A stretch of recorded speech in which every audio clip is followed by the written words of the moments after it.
Jackie and welcome back to my channel for an updated Twilight tutorial. I swear I do one of these like every 2 years and I thought it was about time to cover Alice's look because she is my favorite Cullen. Let me know in the comments down below out of the Cullen family who is your favorite. And yeah, if you're new to my channel, I post pop culture tutorials every week and I do a lot of transformation with like contouring, contacts, wig and everything, but the goal is just to inspire you to switch up your makeup, and I think this eye makeup look would be really pretty for the holidays coming up. So if you try it out, be sure to tag me because I love to feature you guys in my tutorials. Make sure to give this video a thumbs up and subscribe and ring the bell notification button so you don't miss an upload. And let's get started with this makeup. It has been raining for a week straight and it's cooling down, so it definitely feels like I'm in Forks right now, and my lips have been really dry, so the best lip balm that I rave about all the time is the LANEIGE Lip Sleeping Mask. This one is in Sweet Candy and I love to wear this at night or to prep for a tutorial, and I've already applied my go-to everyday foundation by Rare Beauty. Of course, Alice is super pale, so I'm going to brighten up the skin with L'Oreal Infallible Full Wear Concealer on the jawline, sides of the nose, cheekbones, and chin. And I'm skipping directly under the eye because I do want some variation in skin texture and her look doesn't look super high coverage.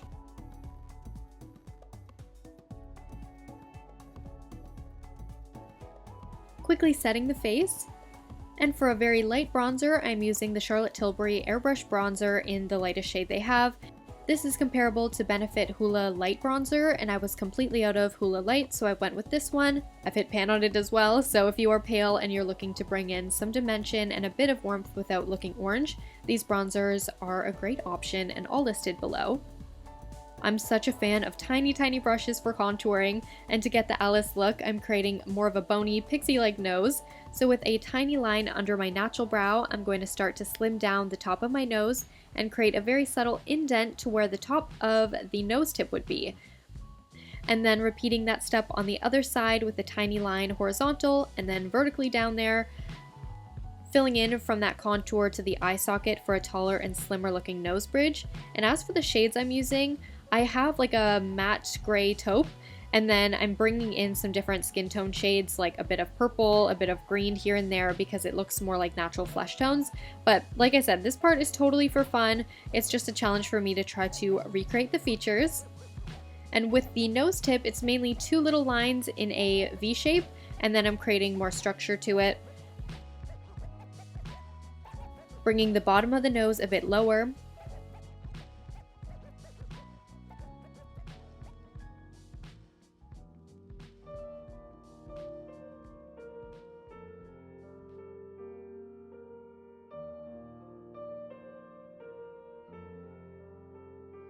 A stronger contour higher up my cheekbones and fading it out. I like to taper this down by the chin as well. Couple touch-ups, and one of my all-time favorite products for completing like a contour and highlight look when I'm trying to transform or just every day is the Charlotte Tilbury Hollywood Flawless Filter in shade 1. Again, I love tiny brushes and I'm adding the tiny highlights in little lines right beside the contours. This picks up the light and really brings the look together. Let's deepen up the brows to match this wig. This is the L'Oreal Micro Ink Pen in the darkest shade, and it has like little pegs, and to use this product you do strokes upwards and it gives like a microblading type of effect. This one is my favorite to quickly deepen up the brows, and when you first use it, it's a lot deeper than when you continue to use it, so it's definitely like the boldest right away. And I'm filling in, making mine a little bit thinner than normal through my arch. Then to soften this, I took the Benefit Precisely My Brow. Actually, no, this is the Goof Proof Brow Pencil in shade 3.5, and I'm filling in the head for a slightly lighter of a shade, and then I'm combing out. Of course, we can't forget contacts. These ones are such a great Twilight-inspired pair, super comfortable. And the main palette I'm using is from ColourPop. It's the That's Taupe palette, and they came out with so many collections recently. I struggled with trying to like feature them because they're so cool, but I've always struggled with finding good taupe shades that aren't too warm, and this one has some great options. So I'm taking the middle top shade and I'm bringing this into a rounded shape slightly above my crease where it's connected to the nose bridge, and then fading into my natural crease, and this is the warmest taupe in the palette. And we are going to use some silvers and one navy blue, so having some warmth right above that helps they'll look more natural and just blend in better. And then with a tiny brush, this one is from a Revlon cream eyeshadow, I'm picking up a matte medium gray brown and I'm creating a deeper set looking eye with this soft cut crease shape.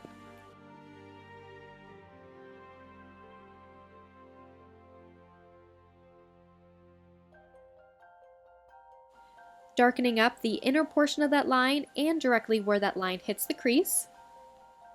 Matte light gray underneath the bottom lash line for a subtle smoky effect. From here, we're kind of painting by numbers, so with a silvery taupe, take this from the center of the lid up to the line and then stop about halfway.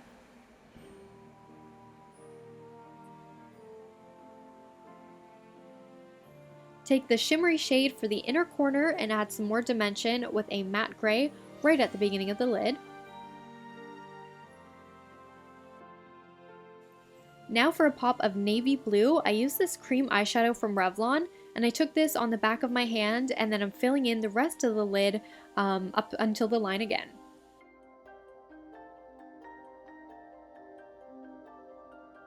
There isn't a matte black within the taupe palette, so this is just a single matte black shadow, and I'm blending out the outer V to be deeper. Once I've kept on blending in kind of a circular motion and got that outer corner blended into the initial line, we're going to take that black one more time and create really soft liner along the lash line and bottom lashes. So I took under the bottom lashes about halfway,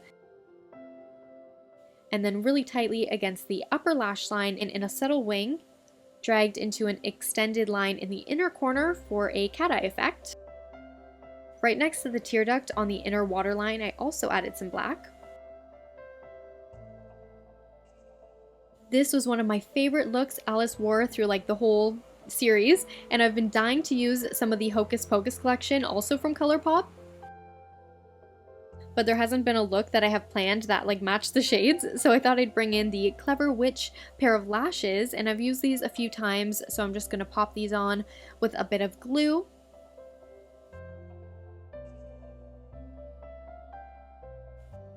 A tiny bit of mascara, really just to the bottom lashes.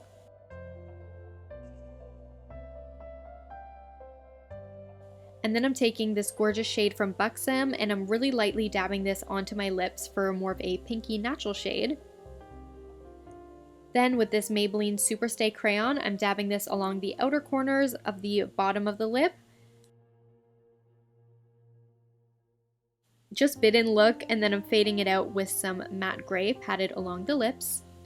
And this wig is actually two wigs combined. I had like a pixie wig and then a longer one, and I just kind of pinned them together. I don't even know how I did it, but I don't have an exact replica, but I'll have some wigs linked down below that I can find that are similar.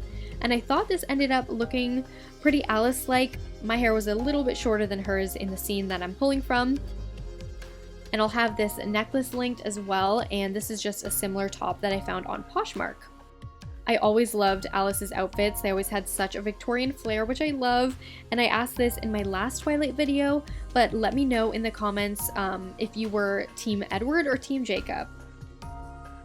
If you enjoyed this Alice tutorial and you want more Twilight, I did this vampiring myself tutorial, so I used a lot of the techniques that I noticed on Bella as a vampire and just vampired myself. That one was tons of fun. I love that wig I was wearing. And then if you were looking for more pop culture tutorials, I recently uploaded an Emily in Paris inspired video, so that's a little more modern, and I hope you guys enjoy and keep on watching, and I'll see you in my next video.